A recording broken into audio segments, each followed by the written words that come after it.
शास्त्र ने अक्षत चढ़ाने का निषेध किया तो अक्षत नहीं चढ़ता। मुख्य क्यों का उत्तर तो यही है, अतीन्द्रिय तथ्य के अधिगम में शास्त्र का वचन ही प्रमाण होता है। फिर यथासंभव शास्त्रानुकूल युक्ति का भी व्यक्ति अनुगमन करते हैं। आप ये मान लीजिए कि भगवान विष्णु की अभिव्यक्ति शालग्राम शिला के रूप में है।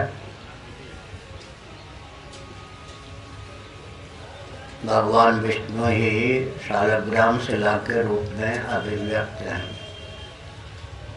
अनुकूल शब्द, अनुकूल स्पर्श, अनुकूल रूप, अनुकूल रस, अनुकूल गंध और इनके अभिव्यंजक संस्थान के द्वारा पूजा मान्य है। हमें भी कोई प्रसन्न करना चाहे तो क्या उपाय करेगा? अनुकूल शब्द, अनुकूल स्पर्श, अनुकूल रूप, अनुकूल रस, अनुकूल गंध और इनके अभिव्यंजक संस्थान का निवेदन करना ही तो पूजन है ना। वो शास्त्रों ने तुलसी का निषेध किया गणेश जी के लिए। क्यों किया वो भी है, तुलसी जी को स्वीकार नहीं किया गणेश जी ने। इतिहास उसके अनुकूल है। तो यहाँ पर क्यों का वास्तविक अर्थ है कि शास्त्र ने निषेध किया इसलिए। अब फलाहारी मान लीजिए भगवान शालग्राम को, और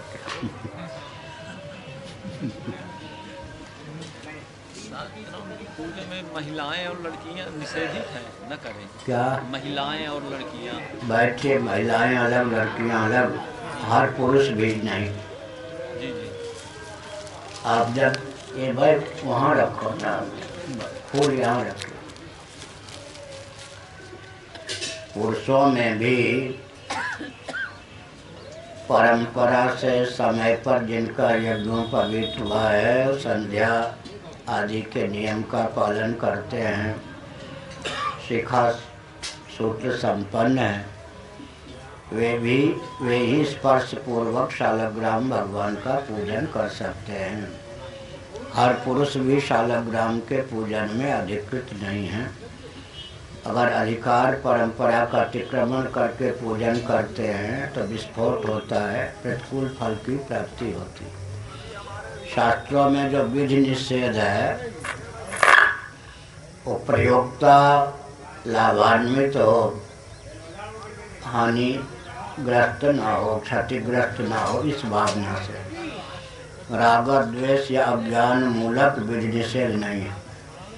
मैं लौकिक उदाहरण देता हूँ। विद्युत के जो विशेषज्ञ हैं बिजली के, वे जो विधि निषेध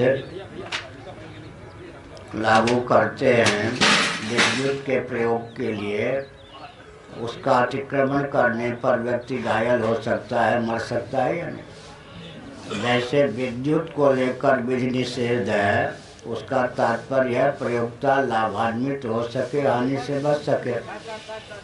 मानव कृत विधि निषेध है या विद्युत को लेकर, लेकिन वह राग द्वेष मूलक नहीं है, अज्ञान मूलक नहीं है, विशेषज्ञ के द्वारा निर्धारित विधि निषेध है।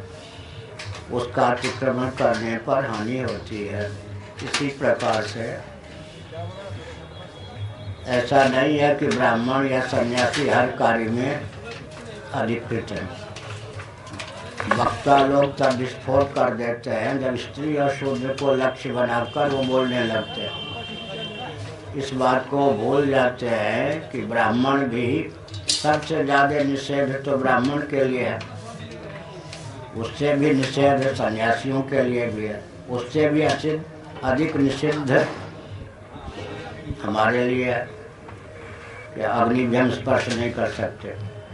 तो केवल ऐसा नहीं बोलना चाहिए कि स्त्रियों का अधिकार क्यों नहीं, शूद्रों का क्यों नहीं।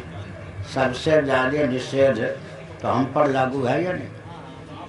हम मान लीजिए हम कर्मकांड के विशेषज्ञ हैं, हम कर्मकांड नहीं करा सकते, हम अग्नि स्पर्श नहीं कर सकते, हम भोजन नहीं बना सकते, हम सफ़ेद वस्त्र नहीं धारण कर सकते। तो सबके लिए विधि है, सबके लिए निषेध है।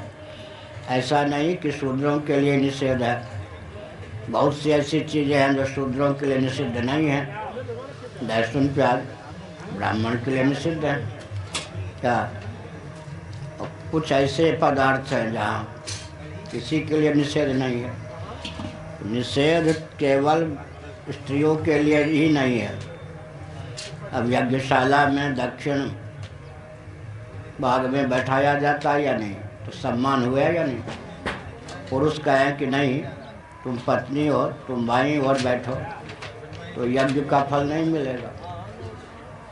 इसलिए ये जो अधिकार की चर्चा करने वाले शास्त्र की मर्यादा नहीं समझते तो विस्फोट हो जाता है। प्रायः लोग बोलते हैं स्त्रियों को अधिकार नहीं, शूद्रों को अधिकार नहीं। यह भी कहना चाहिए ना, सबसे ज़्यादा निषेधाज्ञा ब्राह्मण पर लागू है, उससे भी ज़्यादा दंडी स्वामी पर है, उससे भी ज़्यादा अगर शंकराचार्य तो उन पर है। सबके ऐसा नहीं कि किसी के लिए विधि हो, किसी के लिए विधि ना हो, किसी के लिए निषेध हो, किसी के लिए निषेध ना हो। हर व्यक्ति के लिए कुछ न कुछ निषेधाज्ञा है, हर व्यक्ति के लिए विधि है। विधि और निषेध का पालन करने पर हर व्यक्ति का कल्याण होता है। और अतिक्रमण करने पर मानव विनिर्मित यह मर्यादा है कि बाईं हाथ चलो, भारत में, अमेरिका में दाएं हाथ चलो। ये तो कोई शास्त्र की नहीं बात है, लेकिन भारत में भी इस निषेधाज्ञा का उल्लंघन कोई कर दे तो दुर्घटना होगी या नहीं। और पुलिस के द्वारा अरेस्ट भी हो सकता है, घायल भी हो सकता है, मर भी सकता है। तो लोक में भी राग द्वेष मूलक जो विधि निषेध नहीं है, सावधान इतना वोल्टेज लिखा है। अब इस निषेधाज्ञा का जो उल्लंघन करेगा वो मरेगा या नहीं। भामतीकार वाचस्पति मिश्र जी ने कहा विधि में श्राद्ध अधिकृत है। श्राद्ध माने श्रद्धालु। विधि का पालन आप करें, अगर फल की इच्छा है, फल नहीं चाहते मत कीजिए। स्वर्ग कामो यजेत, अगर आपको स्वर्ग चाहिए तो अग्निहोत्री बनिए, नहीं चाहिए मत बनिए। लेकिन निषेधाज्ञा का उल्लंघन किया तो चपेट में पड़े बिना नहीं रह जाएंगे। ठीक है, विधि में आपकी आस्था है, श्रद्धा है तो कीजिए, नहीं श्रद्धा है मत कीजिए। निषेध जहाँ पर कहा गया वहाँ आपकी श्रद्धा नहीं है, वहाँ श्रद्धा काम नहीं करेगी। निषेध का उल्लंघन किया, निषिद्धाज्ञा का उल्लंघन किया, चपेट में पड़ जाएंगे। इसलिए राग द्वेष मूलक विधि निषेध नहीं है। प्रयोक्ता लाभान्वित हो सके, हानि से बच सके, इस दृष्टि से शालग्राम ही नहीं, मूर्ति के लिए भी है। गर्भगृह में सब प्रविष्ट हो जाएं, मूर्ति का सब स्पर्श कर लें तो मूर्ति का तेज तिरोहित हो जाता है। भूत प्रेत पिशाच उसमें आकर प्रविष्ट हो जाते हैं और उपद्रव करके पूरे क्षेत्र को नष्ट कर देते हैं। आजकल गलती क्या है, विषय है शास्त्र का, अब विधि निषेध लगाते हैं आधुनिक। फल चाहिए शास्त्र सम्मत, अब विधि चाहिए आधुनिक, कैसे होगा। फल चाहिए शास्त्र सम्मत, गायत्री मंत्र का फल चाहते हैं, अब विधि निषेध का पालन नहीं करना चाहते। सब में सबका अधिकार, तो जो सबको अधिकार दे देते हैं वो गुरु लोग बड़े घातक हैं। शिष्यों का नाश कर देते, अपना भी नाश कर लेते। शालग्राम हो या कोई भी हो, सब जगह विधि निषेध है। गंगा जी में जातिगत स्नान का निषेध नहीं है, लेकिन किस विधा से स्नान करें किस विधा से न करें इसका है या नहीं वर्णन। तैरे नहीं, क्या मलमूत्र का त्याग न करें, कुल्ला न करें, बिना स्नान किए गंगा जी में स्नान न करें, ये सब है या नहीं।